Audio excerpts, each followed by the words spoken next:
House Democrats also discussed the New York Times story at a news conference earlier. Here's that event now.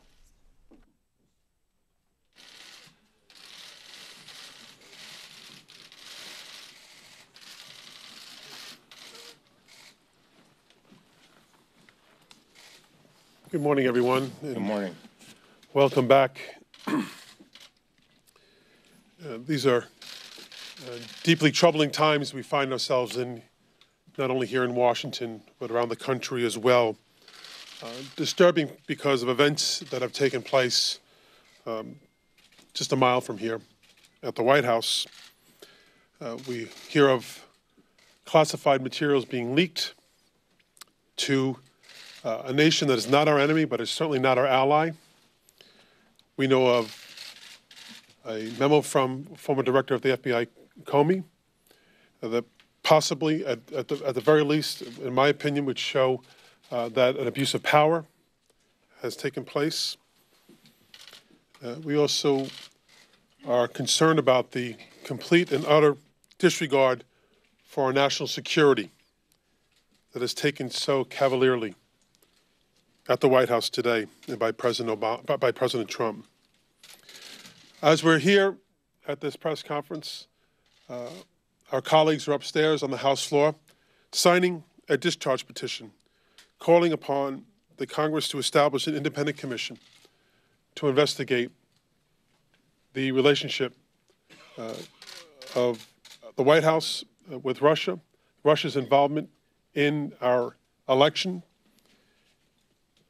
We need more than simply concern. We need the Congress to act. We need Speaker Ryan to act. We look to our colleagues like Congressman Chaffetz. We need them to put the American people first and politics last. I'm so pleased this morning to have with us experts from our side of the aisle to speak about these issues. We have with us Elijah Cummings. Elijah? Thank you. Morning, everyone. Good morning, everyone. Good morning. Thank you. I want to thank you very much for your leadership, Chairman Crowley, and you laid out our case very well. It seems like we are learning disturbing new allegations about President Trump, not just every day, but, ladies and gentlemen, every hour.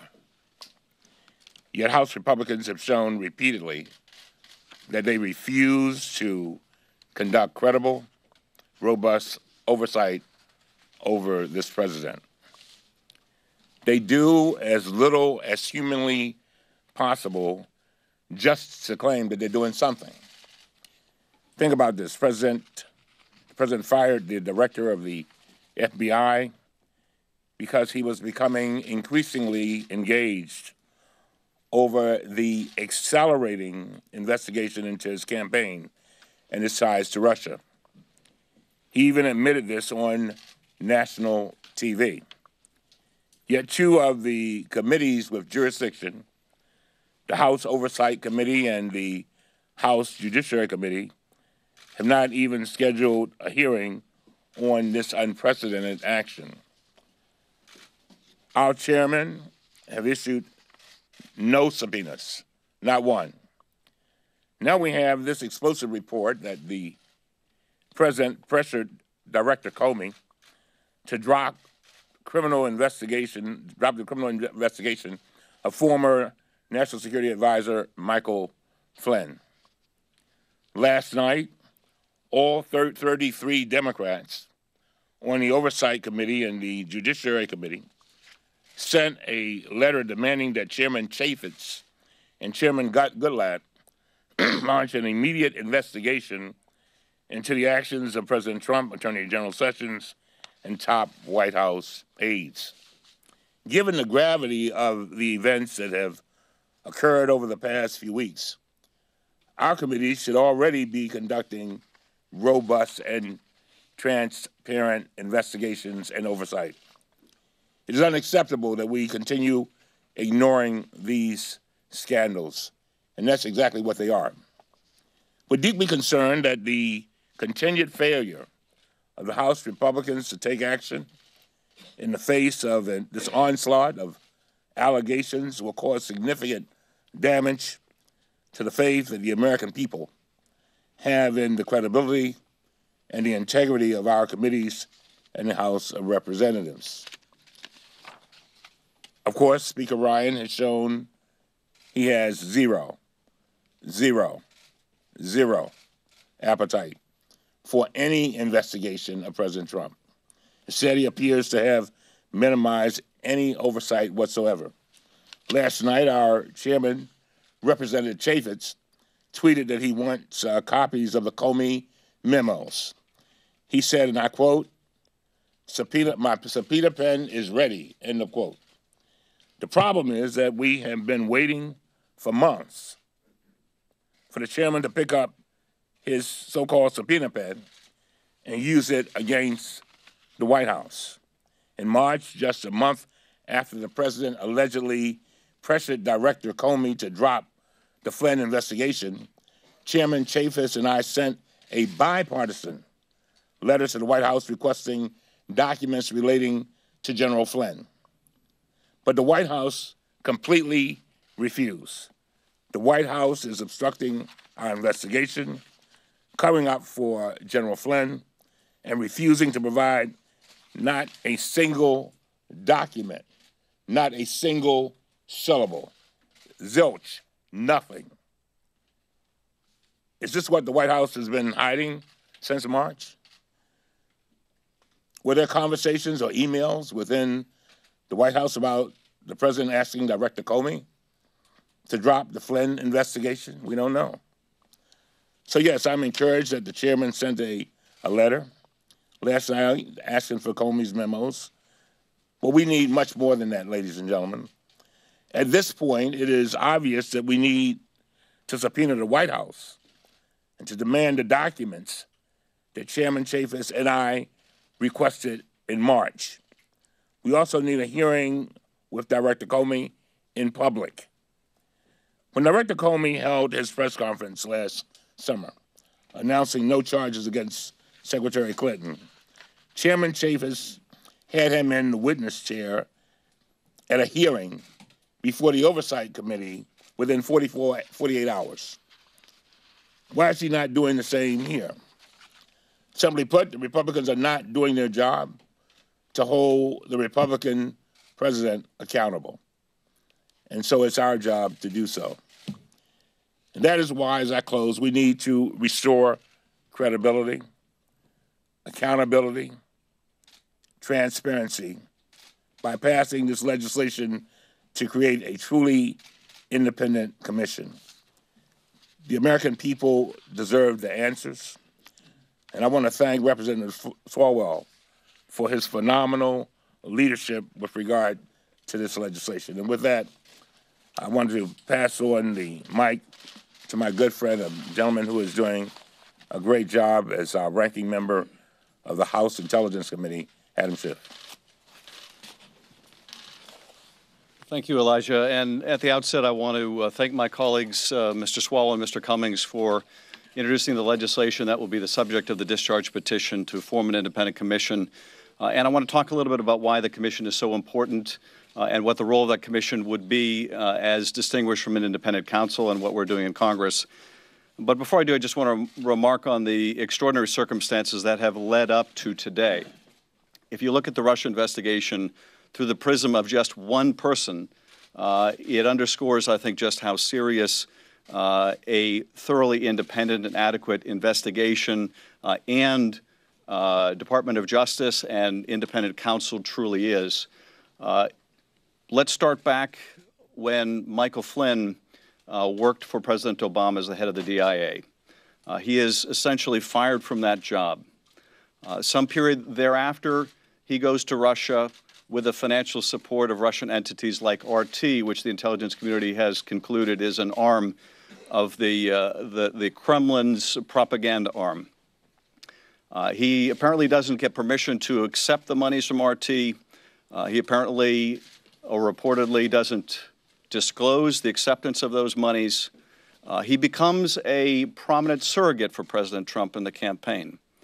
Sometime thereafter and during the transition, he has contacts with the Russians that he later would mislead the vice president and potentially others about. This results in his firing by the president. The president, as we learned from the acting Attorney General Yates, was advised that Mr. Flynn had misled others in the administration or the vice president, took no action on that until it was disclosed in public. Once the president was forced to fire Mr. Flynn, he expressed no animosity or discomfort with the fact that Mr. Flynn led the vice president to mislead the country. Rather, he was angry at the press for revealing it. Sometime thereafter, according to the president's own account, he meets and has dinner with James Comey, in which Comey is concerned about whether he can keep his job. And in the context of that dinner, the president wants to know whether he's a subject of that same investigation. And the president, when he's asked by the president's account whether he's going to continue during that dinner conversation to keep Comey on, he says, "We'll see." Now it is reported that subsequent to that dinner, at another meeting with Director Comey, he asks others in the room to absent themselves, to leave the room. He then has a conversation where the president asks him to drop the investigation of Michael Flynn. This is the course of the last couple years' events, just involving one person within the Russia investigation.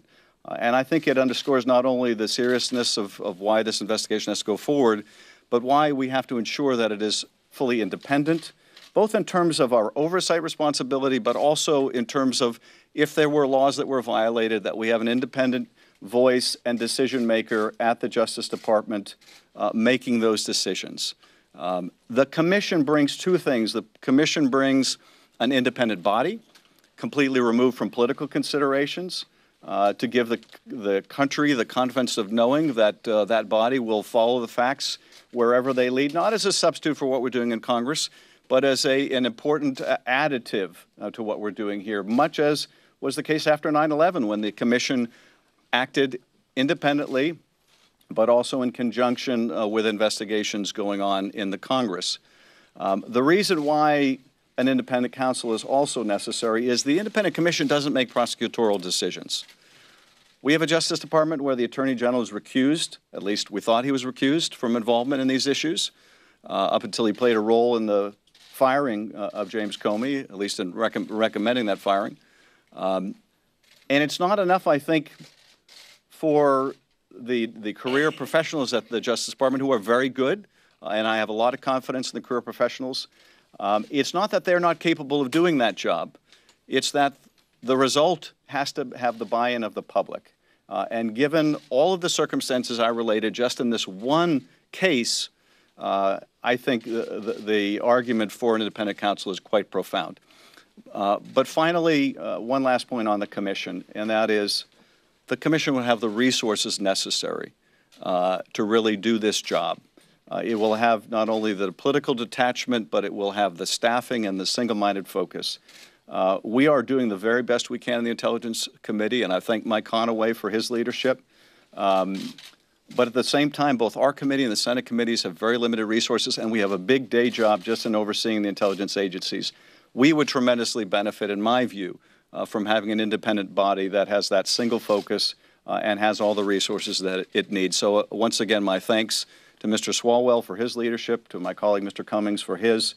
I think this is an absolutely essential addition to the work we're doing in Congress. Swalwell. Yeah. Thank you, Adam, for your leadership on the committee, and thank you, Elijah, for working with me to write this legislation back in December and reintroduce it for this Congress. I just signed the discharge petition on the floor, and I did it because the cost of these events has become too much for the people that we represent. What is the cost? What is the cost of the president's alleged ties to Russia? What is the cost of the president's alleged obstruction into the investigations that are taking place? And what is the cost of the president's abuses of power in firing people investigating him and Sally Yates and Director Comey? Well, the cost is that our democracy has become a mess. Our ability to help people put food on their table, a roof over their head, and provide opportunity to their kids has been gridlocked and brought to a halt. And the future cost of future elections is now threatened. It is not disputed by anyone but the president that Russia attacked our democracy. They violated our sovereignty. It was an attack ordered by President Putin. It was multifaceted. They had a preferred candidate in mind who they sought to help, and they didn't do it because they were bored. They didn't do it because they were testing software. They did it because they wanted something out of it. They wanted sanctions lifted. They saw a candidate who admired their president, and they wanted to reduce the role of NATO. Now, what does this mean to all of us? The campaign that they ran was quite complicated, but understanding what it means to everyday Americans is not complicated at all. It means that our right to go from the debate stages to the stump to the ballot box and have a free and fair elections has now been threatened. The most disturbing finding from the intelligence report back in January is not what Russia did, but what they intend to do again. They are undergoing a lessons learned campaign to attack America again. And by the looks of Washington today, they'll probably do better next time, because we have seen a failure of leadership from Republicans to stand up and protect this great democracy. Fortunately, 2 Republicans have signed on to this bill, Walter Jones and Justin Amash. But to protect our election systems and the structural integrity that is going to be needed going forward, to make sure that the American people are more aware, we need to have an independent commission. I was hoping, we were all hoping, that this investigation could be conducted by the White House.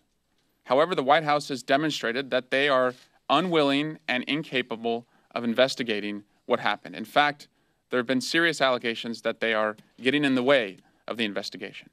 An independent commission would be the most comprehensive way to get to the bottom of how we were so vulnerable and what our response was, to understand whether any U.S. persons were involved, and most importantly, to make sure that we never find ourselves in a mess like this again. It would be a commission of 12 bipartisan appointed individuals. They would have a wide mandate to search and understand what happened with subpoena power. They would also be full-time members, full-time staff, removed, and people of experts in the field of foreign policy and election systems outside of Congress. A commission would also be helpful in depoliticizing what has been occurring here in Washington, declassifying to the extent possible the facts behind the intelligence community's findings, and debunking a lot of the myths that the president has put out there. Today is a courage call for our Republican colleagues. Can they, as we have done with past attacks against our country, can they put party aside, put our country first, and unite with Democrats to say that never again will we tolerate an attack like this? And with that, I'll introduce my colleague from Washington, Pramila Jayapal. Thank you so much, Chairman Crowley, and thank you, Representatives Cummings, Schiff, and Swalwell for your incredible leadership. I join my colleagues today in expressing deep concern on the disturbing news that continues to come from the White House and calling on colleagues on both sides of the aisle to support this discharge petition that would allow us simply to get to the truth and ensure that we protect our country and our democracy. The latest information to emerge that President Trump actually asked James Comey to close the Michael Flynn investigation is a new low if it is true. If it is true, it would constitute an obstruction of justice. But the reality is that this president has continued to put obstacles in the way of any real investigation that gives us the information that we need in order to protect our national security and the American people. President Trump's business dealings in Russia, as many of you have covered over the last many months, go back to the 90s and have grossed millions for himself and his properties. He has refused to release his taxes, making it impossible to know what personal financial interests he had that would influence his decisions as president.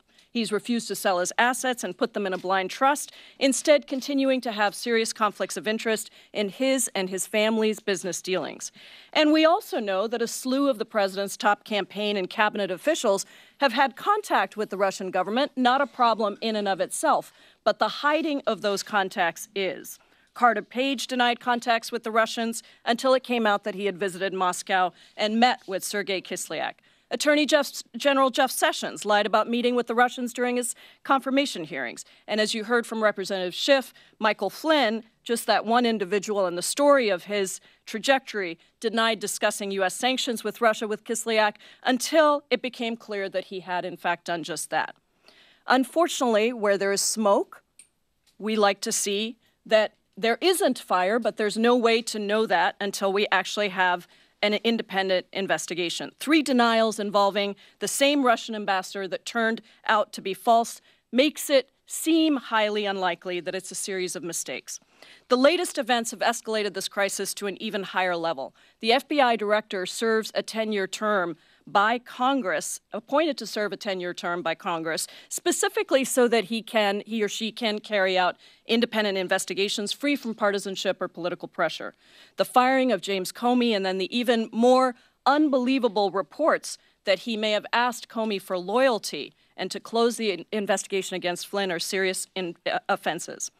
Any time it seems that we get too close to the real truth of learning what is actually going on, we are led away with evasive maneuvers, reckless firings, and unanticipated distractions.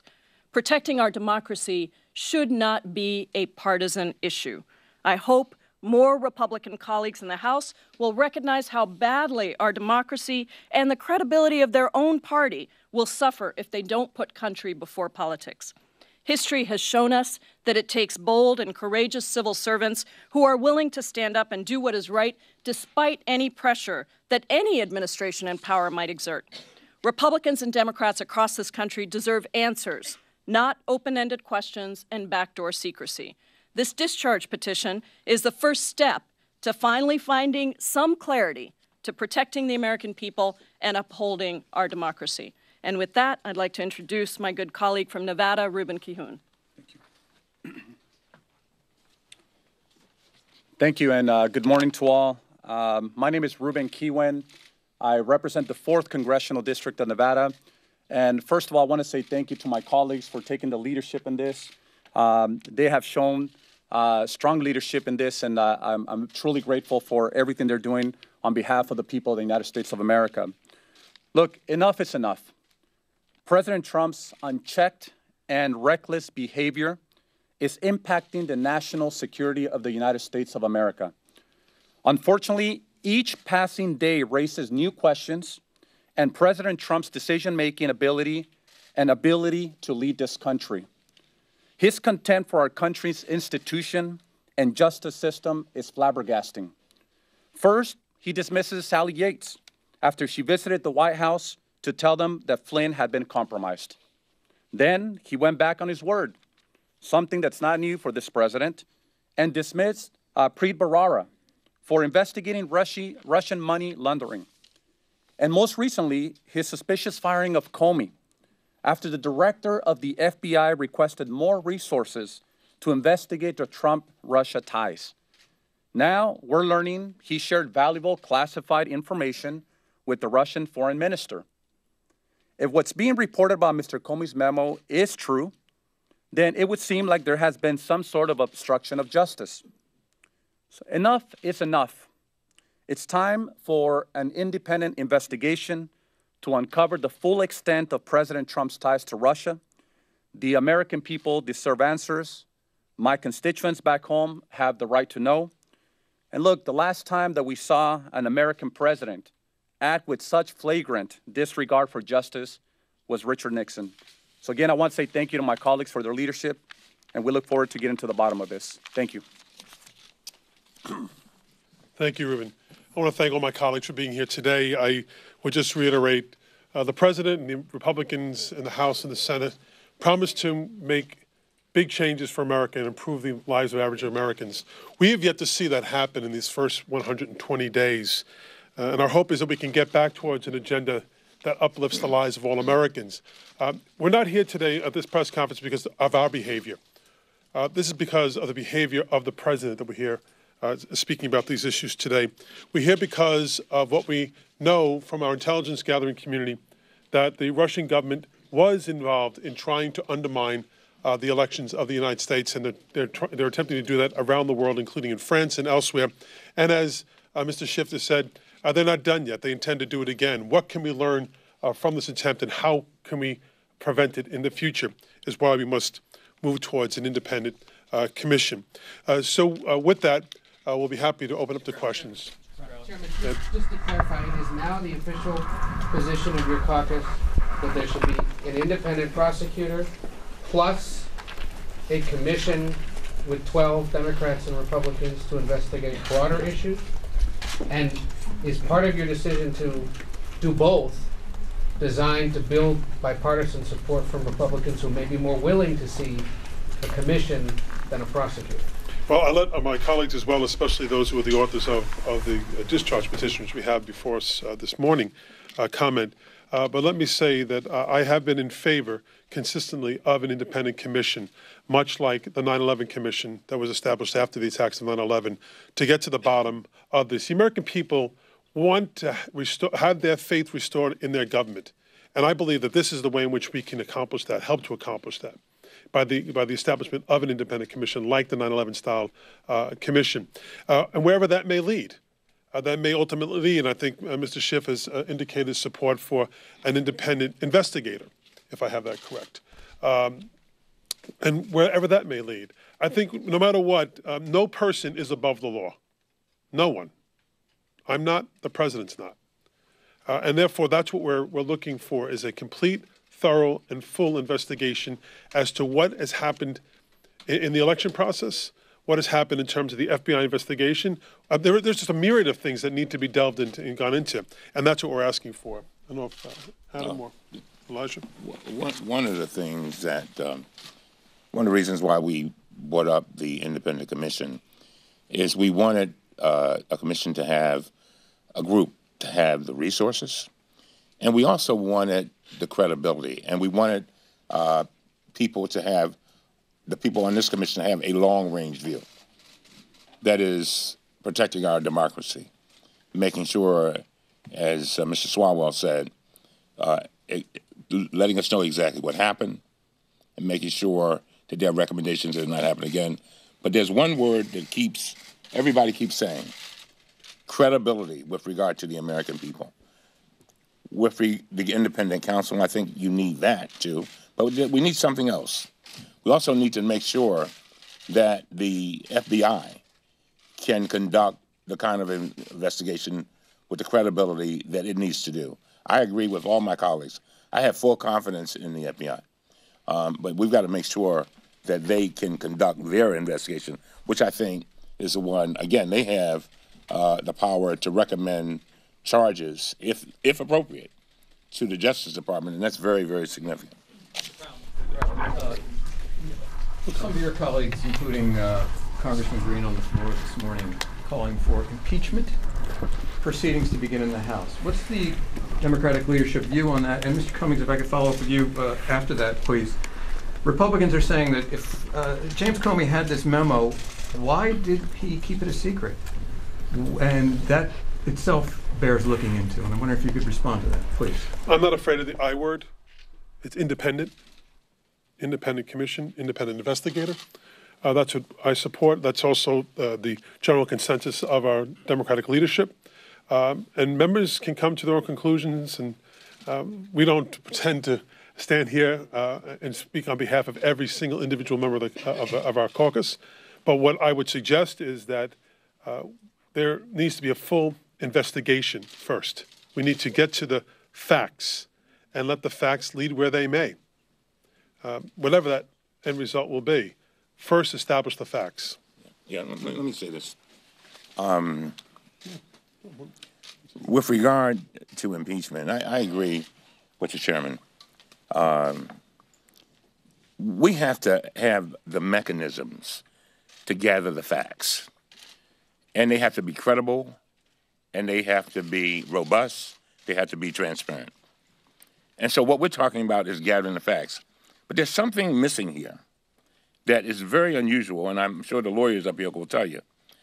Normally when there is an investigation, you don't have the subject of the investigation talking negatively about the investigator or doing anything that might even give a possible appearance of trying to sway anybody. What usually happens, and I've represented a lot of clients, is we say we're going to work with the authorities, we're going to cooperate. We may say something like, the person's not guilty or something of that nature.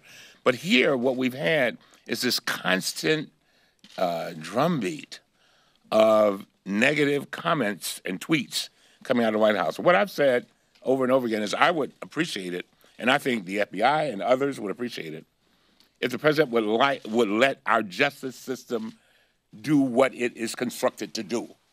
And because I think the other things, basically, they do not help. And so with regard to Comey and the contemporaneous notes, that is not unusual. A lot of times people will create a paper trail for themselves because they don't know what's coming down the pipe. I've actually advised clients to make paper trails so that they would have their own individual notes. And so now it appears that things are coming to issue. He can then go back to these notes, and we still need to make sure that they are contemporaneous, by the way. But if he made notes, like immediately after his meeting, and maybe told others, and they saw him or whatever, that is very, very significant. And so the timing of if all of this had never come up, these notes may have been totally irrelevant. But again, I guess, and I can't speak for Comey, but clearly I think he's just trying to say this is what happened. The president said something else different happened, and he's just trying to present the best evidence he has in his possession. Just wanted to add on to my colleague. I think we'll have Director Comey come back to the Congress in fairly short order to testify before one committee or another, and I think he should with all dispatch. And obviously, the best evidence of what took place within the White House would be tapes if they exist, as the president alluded or threatened. And the next best evidence would be what the director has to say and what his notes have to say. In terms of whether the director should have reported to someone at Justice if he was concerned about the nature of those conversations, I think that's a perfectly appropriate question to ask the director when he comes and testifies, and I'm sure we'll want to ask him that. But we need to get to the bottom of it. And on the kind of broader question that people have asked about where does this all lead, I think that we ought to keep our focus on finding out the facts in the first instance, and no one ought to, in my view, rush to embrace, the most extraordinary remedy that involves the removal of the president from office. I participated in prosecuting an impeachment case in the Senate of a federal judge. It's a very serious undertaking, obviously, when it involves a lifetime appointment on the court. It's a whole other order of magnitude when we're talking about the President of the United States. And there are, the legal questions about whether the president's intent in asking Comey to drop the case, if that's what took place, was a corrupt or illicit intent in terms of proving a case of obstruction. But then there's the very practical question for all the members of Congress and the discharge of their duties about whether this rises to the level of requiring removal from office. And I think it's a very practical matter. In order for that remedy to be appropriate, the country has to believe that the seriousness of the conduct is such that this president cannot continue in office. It cannot be perceived as an effort to nullify the election by other means.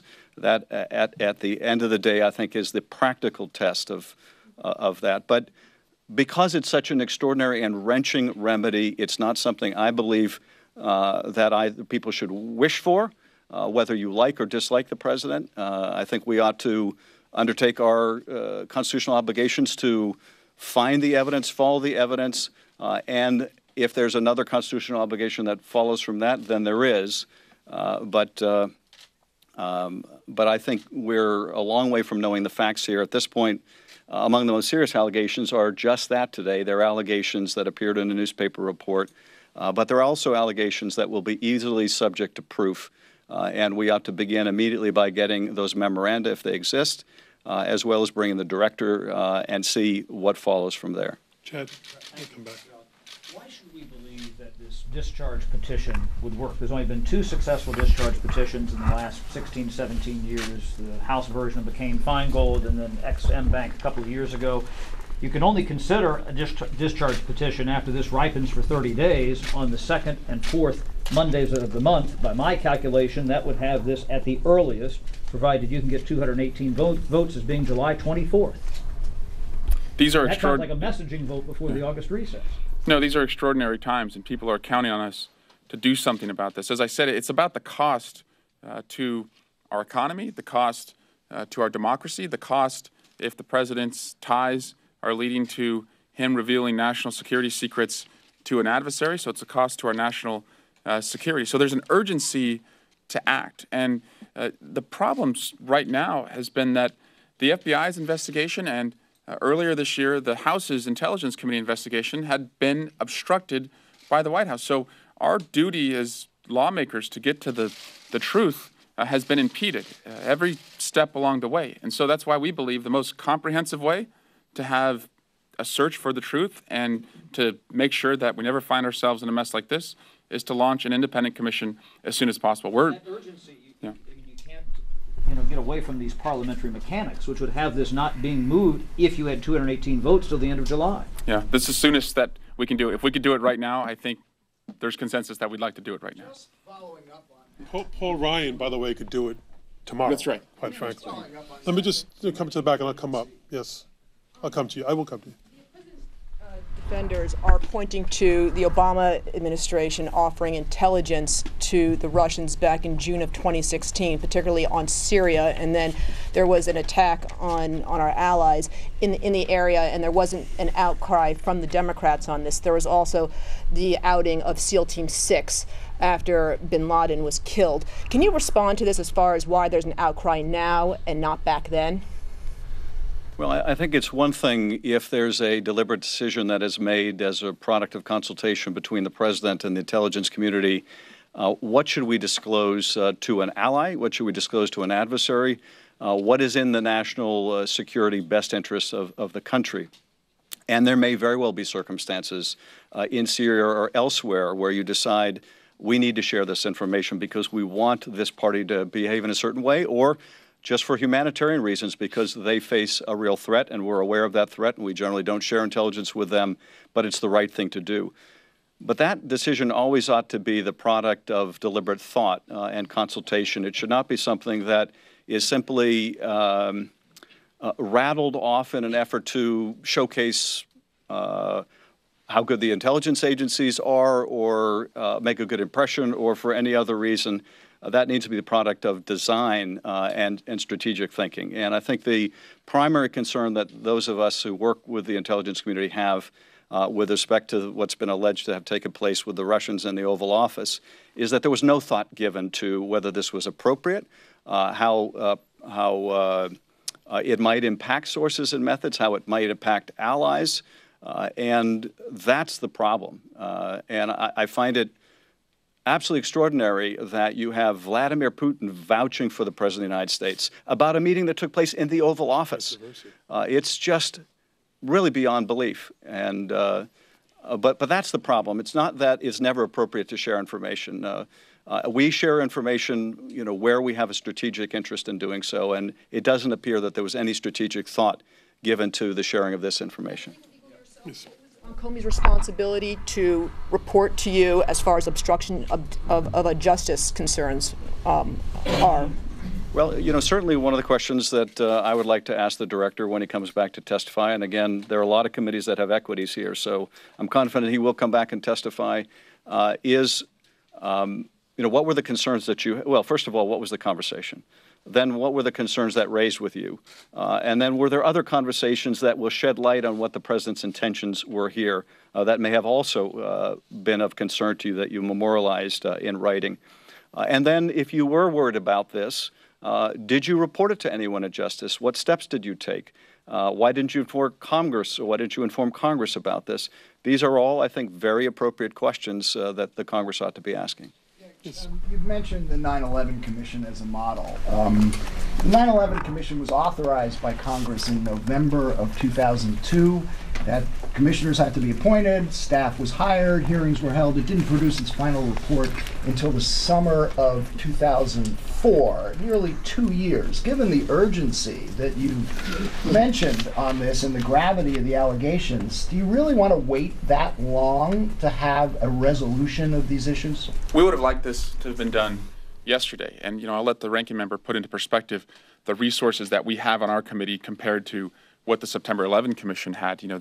That committee had over 100 full-time staff devoted to getting to the bottom of what happened. Here, we're talking about a crime that Russia carried out that it looks like took place over a long period of time, involves foreign witnesses in multiple countries. It's going to involve getting to the bottom of electronic communications and complicated financial transactions. And so just because we're not doing it as soon as we'd like, it doesn't mean that we don't have a responsibility to make sure that in the 2018 election or the 2020 presidential election that we don't do all that we can to improve the structural integrity of our election systems and also just the overall awareness that the American voter has the next time they go to the ballot box. National security is being affected, the country's faith in its democracy is in question here. To have a long, drawn-out process that might take up to 2 years seems like is not going to resolve any of the things that you say are urgent. Well, first of all, it's not that the Commission is going to replace the ongoing investigations in Congress or at the FBI. So it's not as if we have to halt everything, wait till this Commission gets established, and then hope for the best. Our efforts are going to go on. They're not going to be interrupted. The question is, does a Commission bring added value, even though it will take time to ramp up? And I think the answer is absolutely. It'll bring value in that the public will have probably the most confidence in its result. Certainly, if you look at the 9/11 Commission, there's probably no other report that came out of the Congress to rival the credibility of that report. And as well, I would say that probably the second most important investigation is that of the FBI. And that began last July. So that's not a speedy undertaking either. And I do want to caution people about this because we get questions about the investigations and the Congress, how long is this going to take? This is not easy to do for the reasons Eric mentioned. This is going to take time for us. It's going to take time for a commission. But the fact that it would take ramp-up time to get the commission started, I don't think is a reason not to do something that will ultimately provide the public with the best confidence in the result. I want to answer that. Okay. I really need to answer it. Mr. Isikoff, let me, your question is one that I've thought about a lot.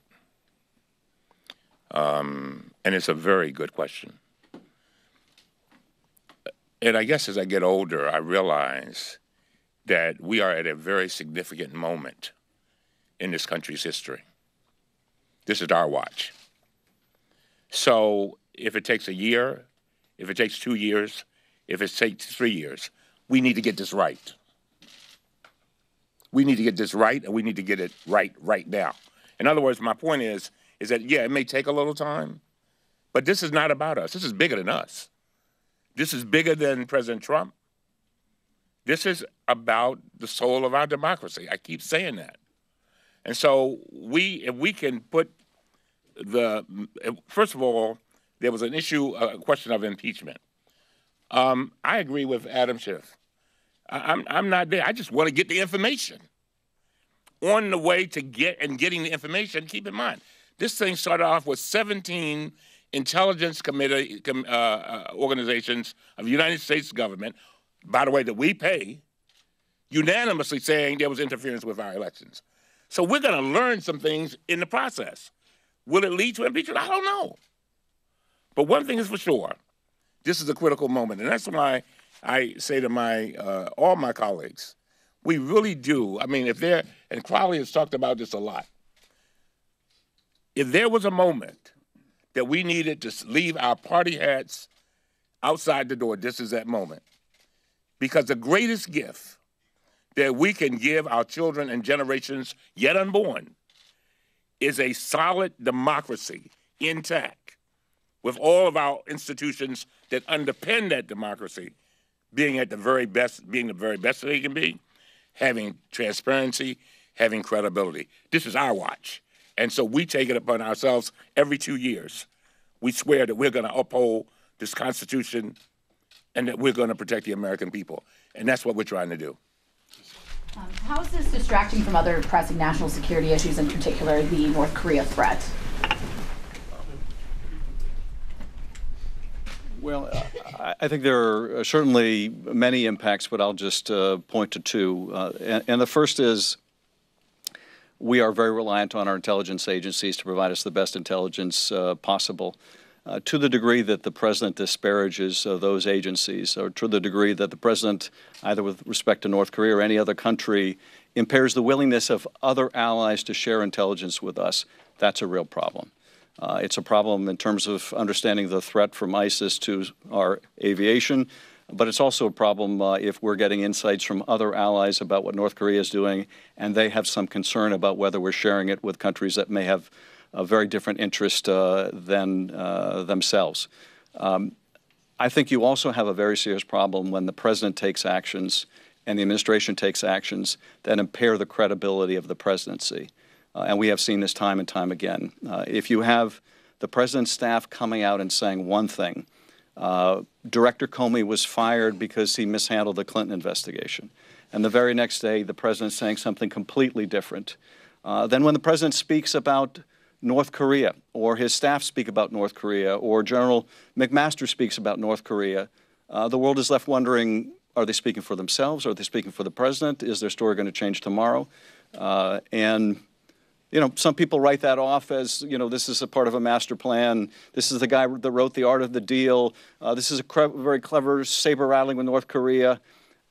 It doesn't look like any part of a coordinated strategy. It's not strategic ambiguity. It's very unstrategic ambiguity. And when you're dealing with a erratic leader that possesses nuclear weapons, having that kind of unhelpful ambiguity, erratic quality to our national security policy is a dangerous thing. Thank you all very much. Thank you. Thanks, folks.